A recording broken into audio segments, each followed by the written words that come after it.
Welcome to the next class of Kumara Sambhavam. We have begun Shloka 15, the text of which reads like this: Aranya Bijanjali Dana Lalitaha Tathacha Tasyam Harinaha Vishashvasuhu Yatha Tadiyair Nayanaih Kutuhalat Purassakhinam Amimita Lochane.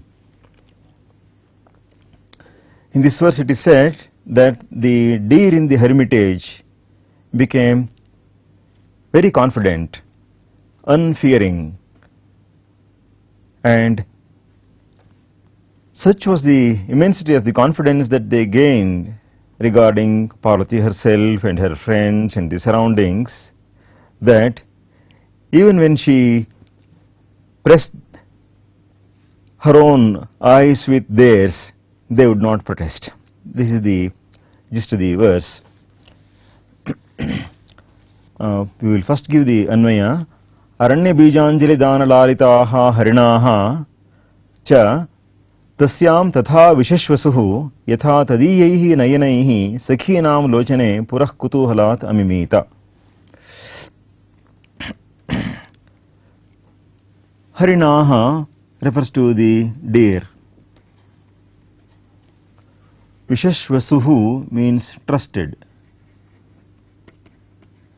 The deers trusted. Trusted in whom? Tasyam, in her, in Parvati. The deer are naturally very pusillanimous, very timid, and therefore they do not trust people easily. But here the deer had full trust in her. They developed full trust in her. What's the intensity of the trust that they developed in her? Tatha means in such a manner or to such an extent. The intensity is indicated here. Such was the trust that was reposed by the deer in Parvati. Now the counterpart of Tatha, such, is given in the latter half of the verse commencing with Yatha. Now this trust they developed on account of being tended by Parvati. Lalitaha means tended by Parvati by the offer of Dana. Anjali, handfuls of the bija, the grains in the forest grains, the wild grains that she offered to the harinas, the deer, that inspired high confidence in her among the deer. The intensity of the confidence is given in the second half of the verse. Yatha tadiyair nayanaih kutuhalat purassakhinam amimita lochane. That the deer did not protest when Parvati did this action, namely Lochane Amimita. So take the Adhyahara of Sa Parvati. Lochane means the eyes. Amimita, measured. She measured the eyes. Tadiyair Nayanaihi, with the eyes of those of the deer. Tadiya refers to those of the deer. Kutuhalat, out of curiosity.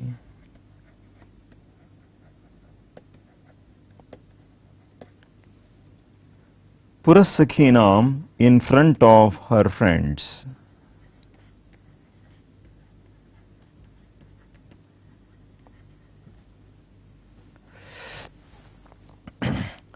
So the deer came to repose trust in her, Vishashvasuhu, in Parvati, because the familiarity between the two grew and grew as she fondled them. Lalita is tended or fondled by making a loving offering of the wild grains in her own handfuls and her own Anjali. So it is this that made the deer gradually develop their full trust and confidence in Parvati. And there was a test that could be given for the immensity of the confidence that was developed by the deer in her, and that test was the case of Parvati measuring the lochane, measuring the eyes, her own eyes, with theirs, tadiyaihi nayanaihi, with those of the deer. So comparing her own eyes with those of the deer. So the two sets of eyes are being compared here, the set of eyes of Parvati and the set of eyes of the deer. This she did kutuhalat, out of curiosity, and purassakhinam, right in front of her friends. There is also an alternative construction suggested for this verse, namely, she measured her friend's eyes, sakhinam lochane amimita. So, with those of the deer, tadiyaihi nayanaihi. So, this is also an alternative construction that is possible. So, either she compared her own eyes with the eyes of the deer, or compared the eyes of the deer of her friends with those of the deer. So, the two alternative constructions are possible. So, in either case, it shows the degree of intimacy that the deer and Parvati had. The deer would not give liberties to a person to do such acts as these, and it is only a person in whom they trust in full that they allow such things to be done. The eyes are the tenderest parts of any human being or any animal, and when something is brought near the eye, any animal would grow extra careful and would try to run away from. And in this case, such was the immensity of the confidence that the deer had developed in Parvati, that even when she brought her own eyes close to their own eyes, or as the alternative construction makes us accept, she placed the eyes of her own friends with those of the deer, so juxtaposing them. So even then they did not protest. So that is only hinted in the verse, it is not expressly stated that they did not protest, but the expression Visheshvasuhu, they trusted, shows that they would tolerate even such things and would not get afraid or worried about the consequence of such actions of Parvati. Aranya Bijanjali Dana Lalitaha is an adjective for Harinaha. So Harinaha is M13, masculine, Prathama Vibhakti Bahuvachana, Pullinga Prathama Vibhakti Bahuvachana, Harinaha, Harinaha, Harinau, Harinaha. The Strilinga form would be Harinyaha, so it is Harinaha here. So, which are Dana Lalita, Lalitaha is also M13 as it is an adjective for Harinaha. So, Kidrishaha Harinaha, Aranya Bijanjali Dana Lalitaha. The dissolution for Aranya Bijanjali Dana Lalitaha is Aranye, that is Aranye Bhavani Bijani, gives the form Aranya Bijani, and Tesham, that is Aranya Bijanam Anjalayaha.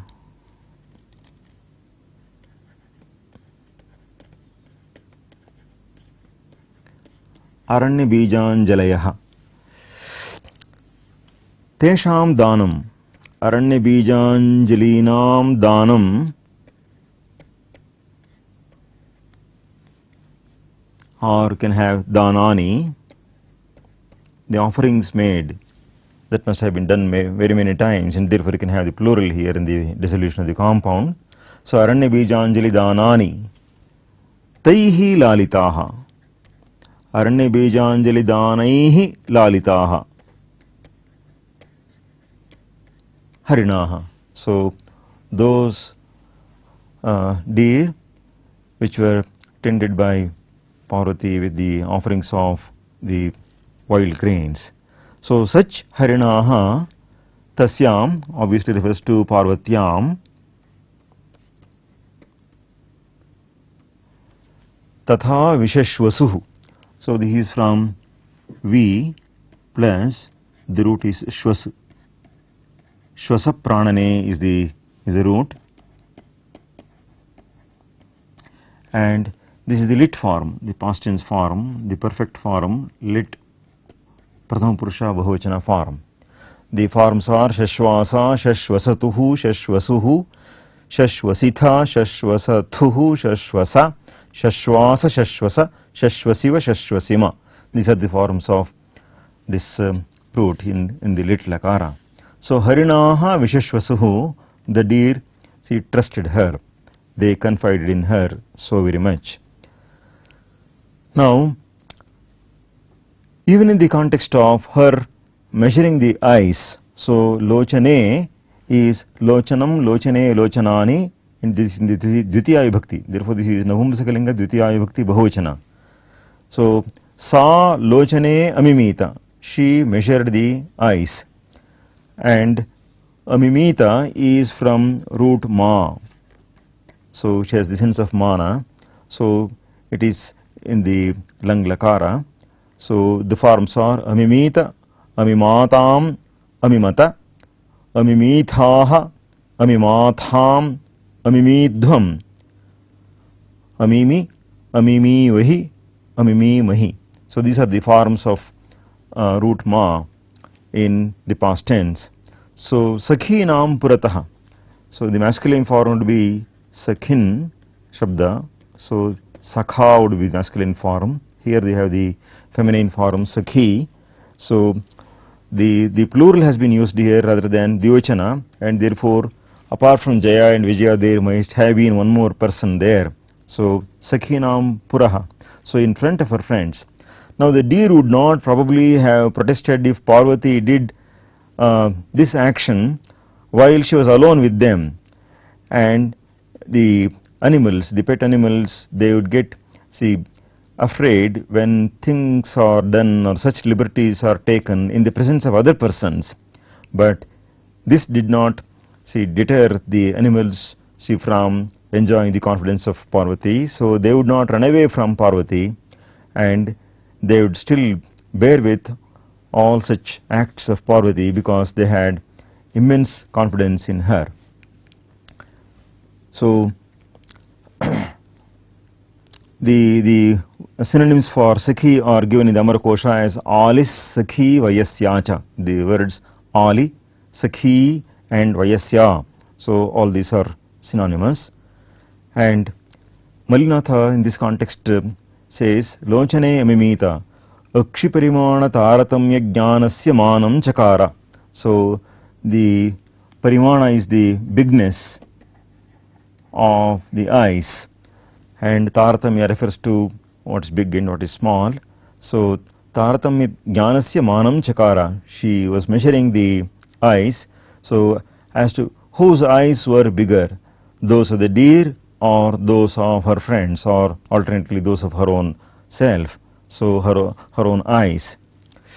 So this she did out of curiosity. It was a sort of a test, and she just wanted to know how they would react. So there are 4 words which are synonymous in Sanskrit, namely Kutuka and Kautuka, and Kutuhala and Kautuhala. So all the 4 words are synonymous. So here the word Kutuhala is used.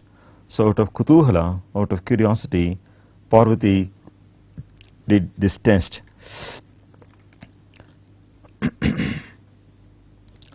Now, it is common to compare the eyes of young girls, the ones that have good and beautiful eyes, with those of the deer. So the expression in Sanskrit Mrigakshi is a very common one, where the dissolution is given as Mrigasya Akshini Iva Akshini Yasyaha Sa. And as this is the standard comparison, the comparison of the eyes, her own eyes with those of the deer, is a very common thing. Now the standard of comparison is usually characterized by 2 features, namely Prasiddhi. So it should be a famous one, and it should also have a extraordinary intensity. So much so that even though the two are compared, the standard of comparison has an intensity which is not present, not likely to be present in the object of comparison or the upameya. So here, see, by the fact that Parvati measured her own eyes with those of the deer, shows that the two were almost equal, and this indicates the beauty of the eyes of Parvati. Though she had given up the tremulousness of the glances that the deer have, so which she has now, as it were, deposited in the deer, so still the bigness of the eyes and the dark pupil of the eyes, etc., are matters of comparison. So the word Lalitaha is from root Lalu. There are two roots called Lalu in Sanskrit. One is Lala Vilase in the Prathamagana. So in the Bhuadi, so Lalate, Lalete, Lalante. And in the 10th Gana also, we have in the Churadi, Lala Ipsayam, which is Ubhayapadin, and therefore you would have the form Lalayati, Lalayataha, Lalayanti, and so on. So in either case it is root Lalu plus Nich, for which you have the past participle passive form. For the root in the 10th Gana, even directly it may, even without Nich, you may have that form, and with the addition of Nich also the same form would be had, and therefore Lalitaha is from root Lalu. So this qualifies Harinaha.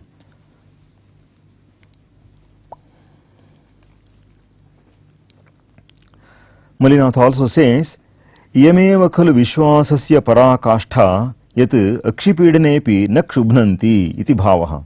So this is the very pinnacle of the kind of confidence that the deer had, that even when their own eyes were troubled, so on account of this act of pressing close to her own cheek or near her eyes, na kshubhnanti, they would not get agitated, and therefore there was not the slightest trace of fear or worry or anxiety in the minds of the deer, and as a consequence, so even when she brought her own eyes close to their eyes, they would not protest.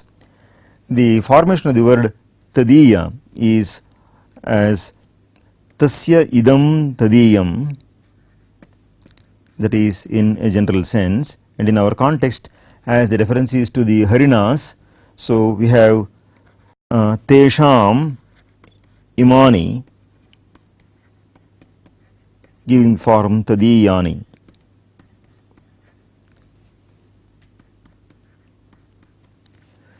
Because they qualify the word Nayanaihi, Nayana being Nahumsakalinga Tritiya Vibhakti Ekvachana, Bahuvachana.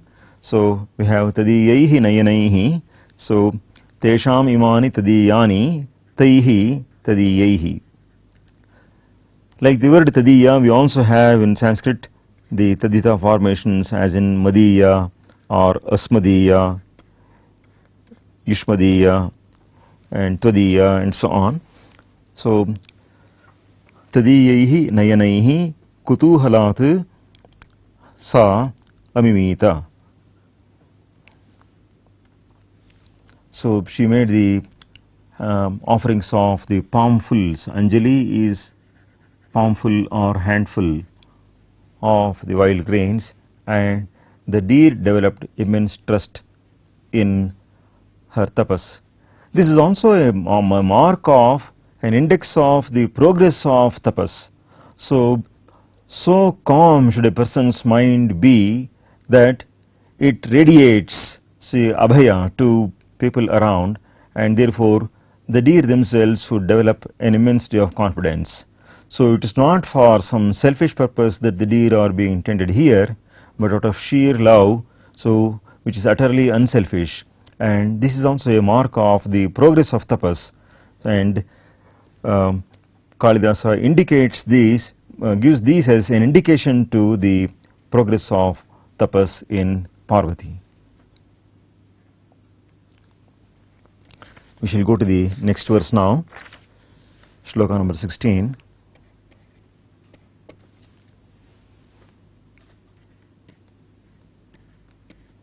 Kritabhishekam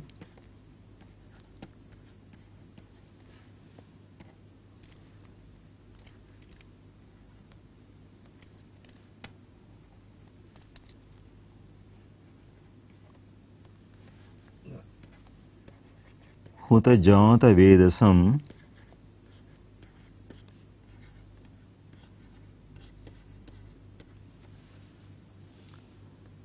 Tvaguttarasangavatим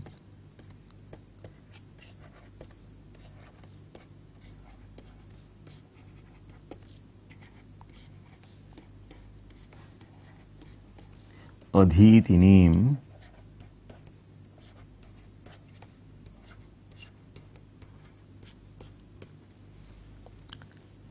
Didrikshavastaam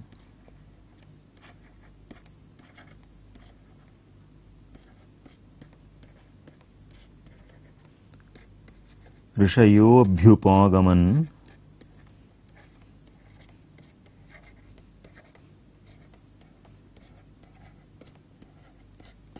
Adharmavruddheshu vayas samikshate.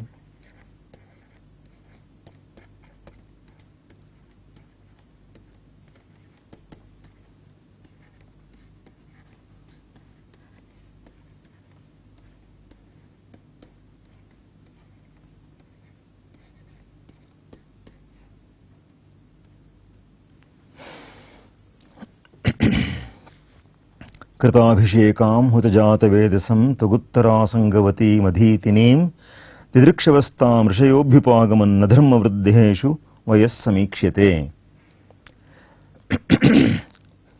In this shloka, the four activities of Parvati are mentioned here, namely Snana, Homa, Uttariya Dharana and Adhyayana. These four are listed in the first half of the verse. So this is also an indication of the lifestyle of Parvati as an ascetic and indicative of the success of her tapas and the good progress of her tapas is the arrival of the sages to visit Parvati. And Kalidasa takes this occasion to point out that in the case of those who are advanced in dharma, age is not a matter of consideration. Tam didrikshavaha, tam refers to Parvatim.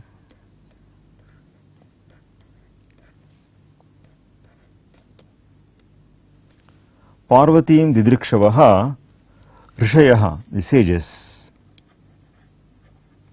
Abhyupagaman, they arrived there. Sages came to the place where Parvati was performing tapas. Why did they come there? They just wanted to see her. So, to see her. Sages came to Parvati to see her. How was she? Tam, Parvatim, is qualified by four adjectives here. Kritabhishekam tam, Hutajata Vedasam tam, Tvaguttarasangavatим tam, and Adhitinim tam. So these four adjectives qualify tam, and these four adjectives show the four actions that Parvati undertook as an ascetic. So Kritabhishekam, Abhisheka is the holy bath or ablution. Kritabhishekam, she would take her holy bath. Hutajata Vedasam, she made the offerings, Huta, the offerings into the fire. Jata Vedas is fire. She made the offerings into the fire. So after Snana, so Krita Abhishekam refers to the activity of her Snana and Hutajata Vedasam to the activity of Homa. So she used to perform her Homa also, so Hutajata Vedasam. And as her Uttara Sanga is upper garment,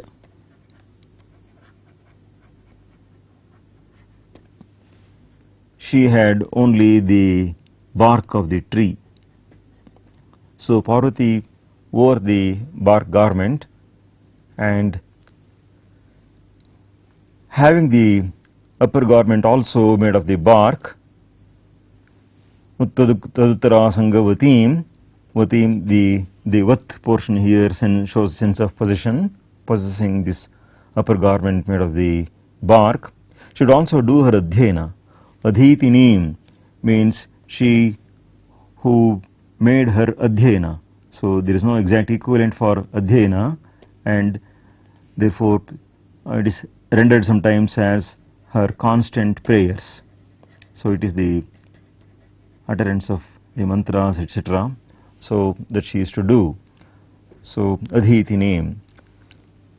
As she was thus involved in all the activities that come to be characterized by advanced austerities, the sages themselves came to visit her, so to see her. And in this context, Kalidasa says, Vayas or age is not taken into account. So Samikshite is taken into account, to be taken with na, so it means na samikshite, therefore not taken into account.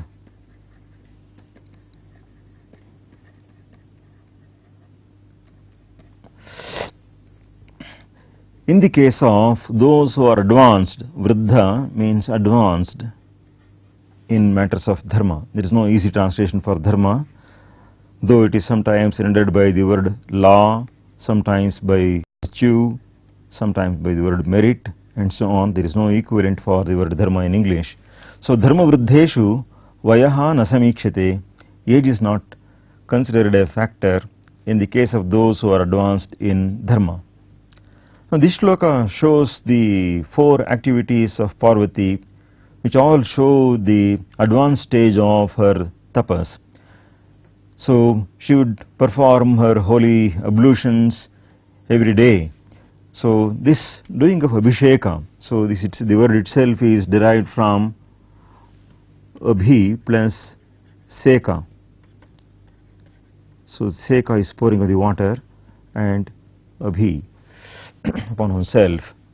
So it refers to the Shirasnana that can be taken up by the ascetics. And so much is the importance given to snana that there is a saying, Snanamula Kriya Sarvaha. All holy activities are to be taken up only after the performance of snana. And therefore, in accordance with that, Parvati did her snana first. So the dissolution for this compound is Kritaha, Abhishekaha, Yaya, Sa becomes Kritabhisheka, and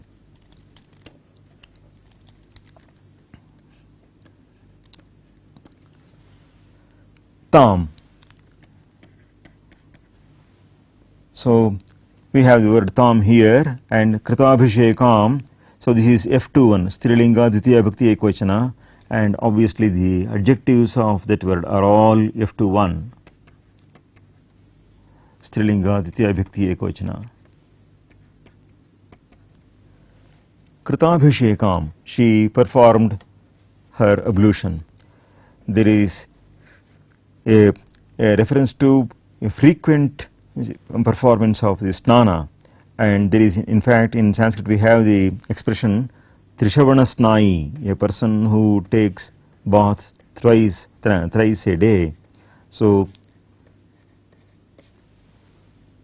such is the importance given to Shaucha as a part of tapas, and therefore Parvati did her abhisheka or took her ablutions. And then she also performed the homa, Huta Jata Vedasam. So Jata Vedas Tanunapat, says Amarkosha in the listing the synonyms of Agni, and so the fuller list is Agnir Vaishwanaro Vanhir Vitihotro Dhananjayaha Kripita Yonir Jvalanaha Jata Vedas Tanunapat.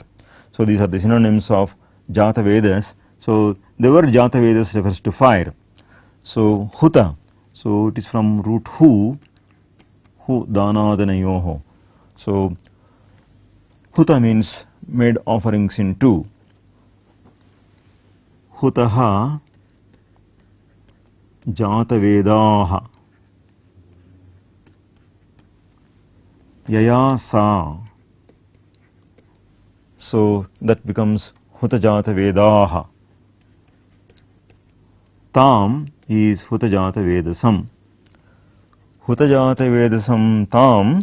So this word, though it looks like a masculine because it ends in sakaranta, this hutajata vedas is a strilinga word, but jata vedas itself is a masculine word, and jata vedas is a sakaranta napumsakalinga word and is declined like vedas. We have the form vedaha, vedasau, vedasaha. We have jata vedaha, jata vedasau, jata vedasaha. So here hutaha jata vedaha yaya sa also becomes huta jata vedaha. So tam is huta jata vedasam. The forms of huta jata vedas would be as in the masculine.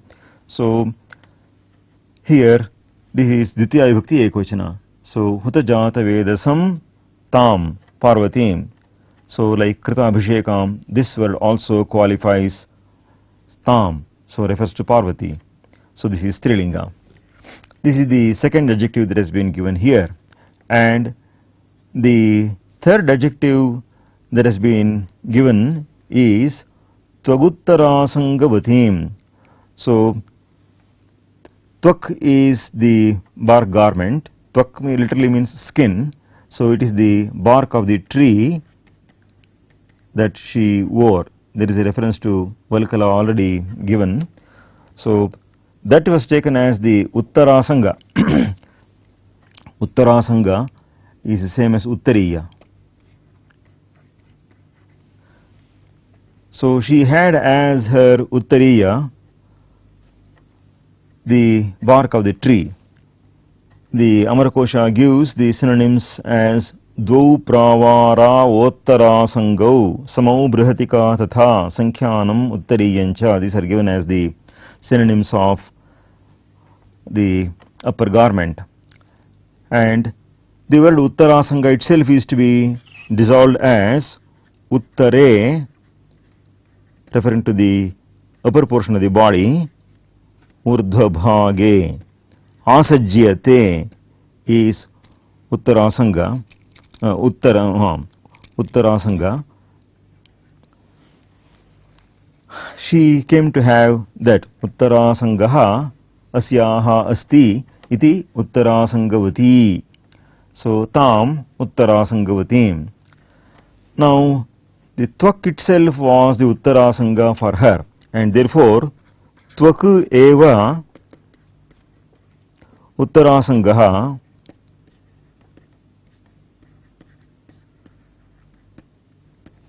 asyaha asti. Now as the Tvach or the tree bark was itself converted into the Uttarasanga, the resolution can also be made as Tvacha Uttarasangaha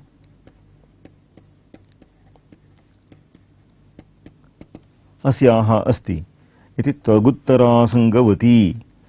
So she had made the bark as the upper garment. Now it is said that in the earlier times even women used to perform, they used to have Maunji Bandhana and performance of Homa and Japa and so on. Pura kalpetu narina Maunji Bandhana mishyate is a statement from certain smritis. So Tvaguttara Sangavatim Adhitinim. The dissolution for this is Adhitam asyaha asti. In the feminine it becomes Tvaguttara Adhitinim. So in the masculine the form would be Adhitin, Adhiti, Adhitinau, Adhitinaha. It is the masculine form. The feminine form is Adhitini. So this word also qualifies tam, and therefore this also is F21, Strilinga Dvitiya Vibhakti Ekvachana. Malinatha comments on this word Aditini, saying Stuti Pathadi Kurvatim. So she used to mutter her prayers. So even as Parvati was doing all these things, namely Abhisheka, Homa, and then Uttariya Dharana, and the Adhyayana. So even as all these things were being done by Parvati, the rishis themselves got interested in this kind of progress made by Parvati. So Rishayaha, the sages, Abhipagaman, they arrived there. Abhi and Upa are two upasargas here, plus root Gam, Gamalrigatau. So for which it is the lung form. The forms in lung would be agachat, agachatam, agachan, agachaha, agachatam, agachata, and agacham, agachava, agachama. The forms in lung are agamat, agamatam, agaman, agamaha, agamatam, agamata, agamam, agamama, agamama. So these are the forms. So Rishayaha Abhipagaman, the sages arrived there to where Parvati was. Now there is an interesting definition for Rishi in Sanskrit. There are two definitions. Tapo nirdhuta papmanaha yatha tathyabhidayinaha veda vedanga tattvajnaha rishayah parikirtitaha is one definition for Rishi. Those who have done away with all their sins by means of tapas, tapo nirdhuta papmanaha, and those who adherence to the utterance of truth, yatha tathyabhidayinaha, and those who are proficient in the spiritual lore, the sacred lore, namely the Vedas and the Vedangas, Veda Vedanga Tattvajnaha Rishayah Parikirtitaha. Yet another definition is Urdhvaretas Tapasyograha Niyatashi cha Sanyami Shapanugrahayo Shaktaha Satyasandho Bhaved Rishihi. So a Rishi is a person whose Retas is turned upwards. So it is the Nivritti Dharma in its consummation. And tapasyograha, he is very fierce in his tapas, very intense in the performance of the austerities. And in his eating also, in his food also, is highly regulated. And he is a person of utmost self-control. And he is also capable of uttering imprecations and also conferring favors and boons. And one who adheres to truth, so who never fails his own promises. So such a person is to be considered as a rishi. And such rishis came to see Parvati. So it is when a person becomes famous as having advanced in any particular field that others come to see him. So in the case of Parvati, obviously the fame must have spread about Parvati performing a great tapas, and therefore sages came to her. Sometimes when we visit the great, by the way they behave itself, there will be many things to learn. So that is why even Arjuna asks in the Bhagavad Gita, Sthita Prajnasya ka bhasha, etc. So the very way of speech, the very way they sit and stand or move about, so can show us many secrets of tapas, and therefore their attitude and the style of their functions and activities can hold many clues, and certainly discussions with them will bring out many of the secrets of tapas. And therefore the sages themselves would like to know how Parvati was making such immense austerities and progressing therein, and therefore they chose to visit her rather than her going to visit them. They chose to visit her. The sages were generally men and Parvati is a woman, and the sages are certainly older and Parvati is young, and therefore disregarding the considerations of age and sex, the sages came to her where Parvati was rather than expecting Parvati to visit them. So the quality of tapas that Parvati was performing was so great and immense, and of such a high order that the sages chose to make a visit to Parvati, so in order to learn things from her and watch the kind of progress that she was making. And therefore, this was the interest that was generated in the sages to come and see the kind of austerities that are being performed by Parvati. Now, Kalidasa takes this occasion to make a general statement. The universal statement is given in the last pada, the last quarter of the verse. Na dharma vruddheshu ayas samikshate. So, the figure of speech in such cases is what is known as Arthantaranyasa. Kalidasa's Arthantaranyasas are as charming as his upamas, and his works abound in lokoktis that are embodied in Arthantaranyasa contexts. The definition of Arthantaranyasa being Uktir Arthantaranyasaha Syat Samanya Visheshayoho. So, in this context he says, in the case of those who are Dharma Vruddha, those who are advanced in Dharma, age is not taken into account at all. Age is no consideration. So, in Manusmriti we have the expression Natena Vruddho Bhavati Enasya Palitam Shiraha Yova Yuvapyadhiyanaha Tam Devas Thaviram Viduhu. So, the Adhiyana is a person who is highly revered, even if he is young in age. We can see that the expression Adhitinim refers to the same thing as Adhiyana. So, therefore, even though Parvati was herself a Yuvati, the old sages, so they made it a point to visit her hermitage. Now, a parallel to this idea is obtained in Bhaubhuti's Uttara Ramacharita, where he says, Gunav puja sthanam gunisha nachalingam nachavayaha. In Sanskrit we have the expressions like, see, for just as we have here the word here Dharma Vruddha. In fact, Vruddhas are considered as of 4 types. So, one is Dharma Vruddha, other is Vayo Vruddha, and then Jnana Vruddha and Vairagya Vruddha. These are the 4 types of Vruddha that are detailed in the Dharma Shastras. And here Parvati was a Dharma Vruddha, she was not a Vayo Vruddha, and therefore the sages themselves came to her, the sages who must have been Vayo Vruddhas. So, the Jnana Vruddha is the superior, and therefore they came to visit Parvati. We also have words like Tapo Vruddha and Dhana Vruddha also in Sanskrit, so many such constructions are possible. But these are the 4 types that are given in the Dharma Shastras. Now, it is only a person who is himself endowed with merit that can recognize the merit in others. And it is these sages who were struggling with their own austerities that could see the ease with which Parvati was progressing in her tapas, and therefore they came to see her.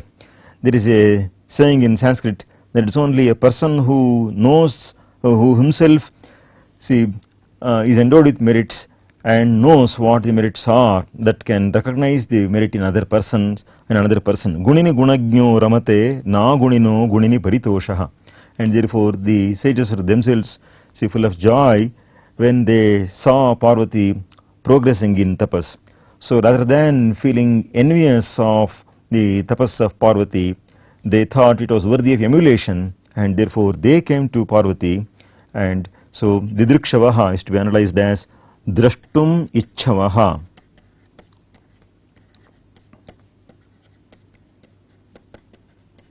This is from the root Drishir Prekshane. So they came to see the kind of progress that Parvati was making.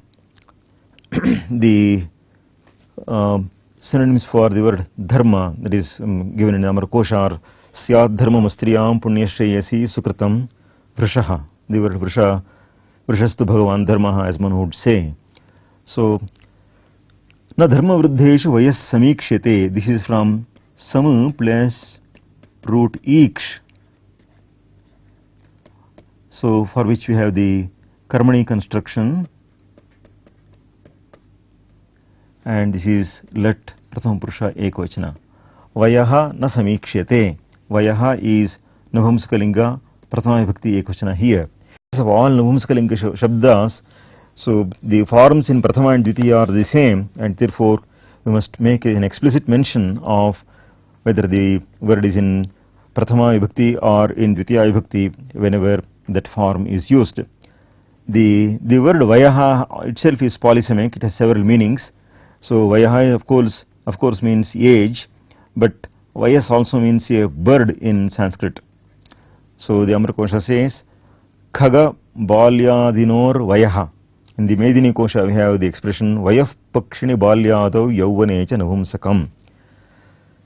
So in this shloka Kalidasa has shown how Parvati made good progress in her tapas, as a consequence of which even the older sages felt like visiting her, and they did visit her, and the rishis are totally free from prejudice in matters of gender and age, and therefore if there was something for them to learn from a person who is advanced in tapas, they would happily go and learn from that person. This shows the open-mindedness of the sages, and this also shows the simplicity of Parvati, and she did not make any presentation of the same, making it wide known to the world, but Yadyasti Saurabhya Gunadhiyogaha Swayam Patantyeva Sumeshu Bhringaha. As per that maxim, the sages themselves came to her. We shall go to the next verse. Virodhi Satvojhita Purva Matsaram Drumair Abhishta Prasavarchita Tithi Navotajabhyantara Sambhrtanalam Tapovanam Tacha Babhuva Pavanam. So in this shloka, Kalidasa shows how the Tapovana became extremely sacred. Virodhi Satvojhita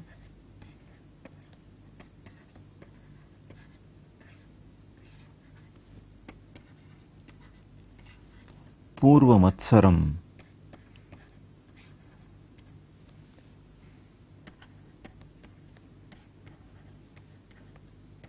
Drumair Abhishta Prasavarchita Tithi.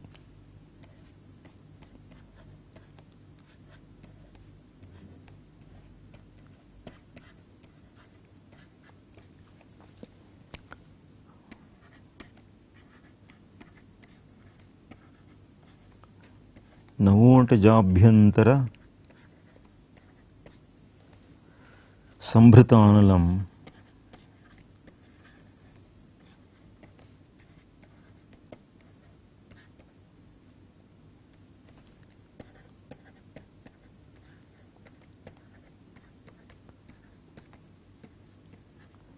Tapovanam Tacha Babhuva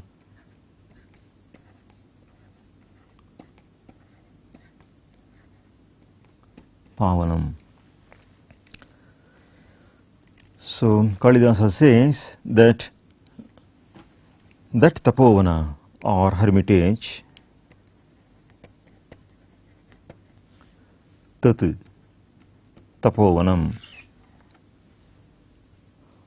Pavanam Babhuva. Pavanam is sacred.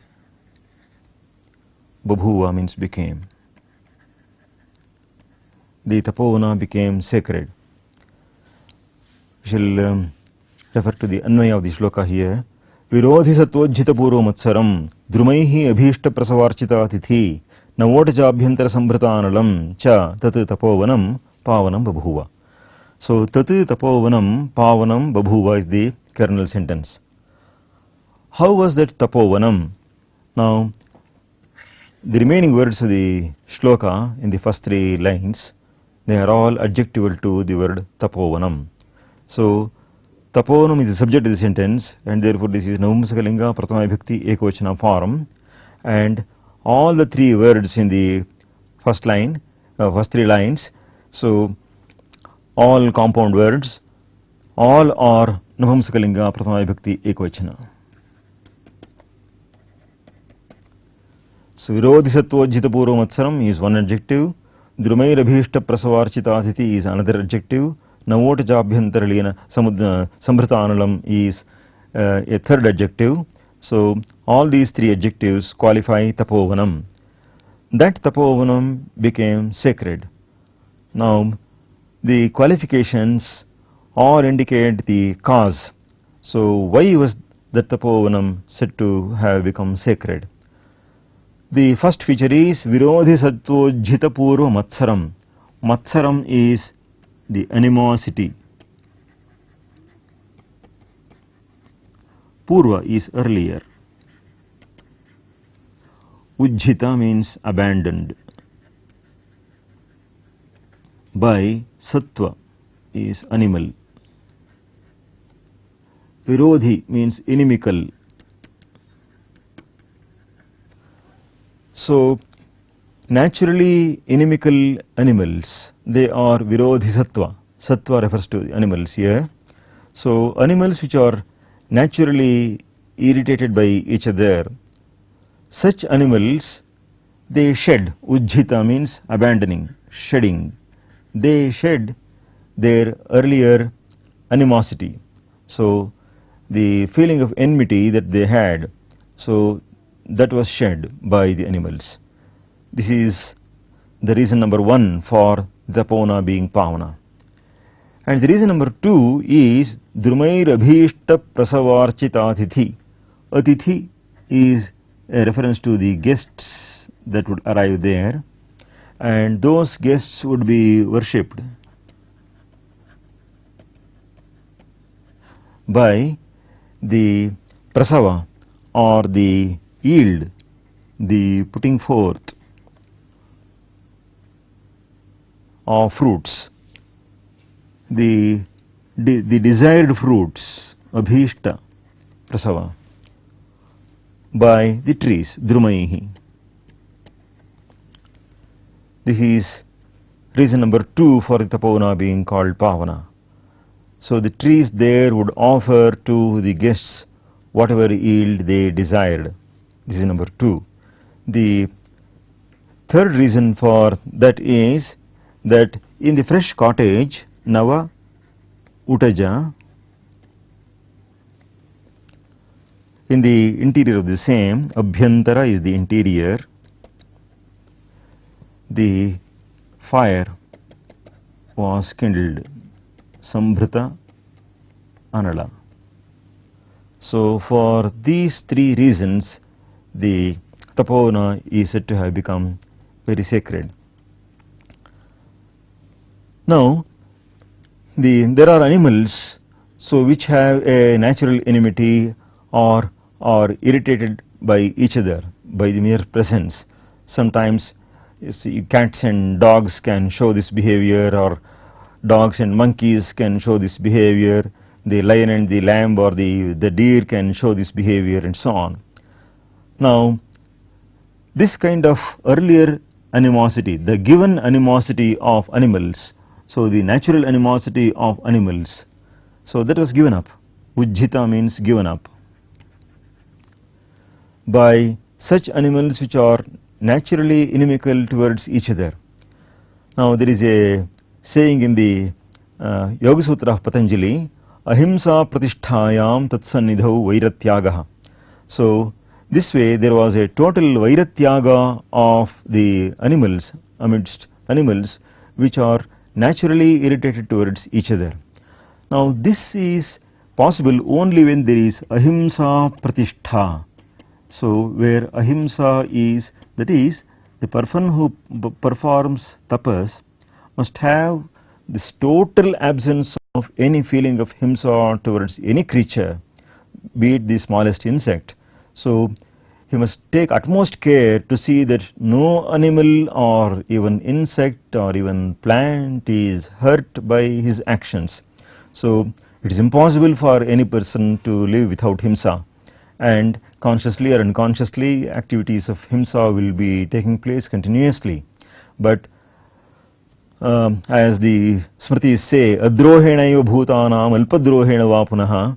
So it is such care that is to be taken regarding the animals or the tiniest of beings, and therefore when such care is taken, so when that is a conscious endeavor to see that no creature is hurt by one's actions or even by one's utterances and so on, can then be ahimsa said to be established. So this ahimsa pratishtha has its effect on the surroundings also, so much so that even the wild creatures themselves become tame and rid of all animosity towards each other, and therefore this becomes a place where the quietude reigns supreme, and therefore such kind of tranquility so came to be in the penance grove of Parvati, that even wild animals shed their wild behavior and began to behave in a tame manner, and especially their attitude towards animals that they usually are irritated by, so was totally rid of all animosity, and they showed immense friendship with such animals, and therefore this is a mark of the progress of penance, and therefore this shows how Parvati progressed in her tapas. We can stop at this point, and we shall continue the verse in the next class.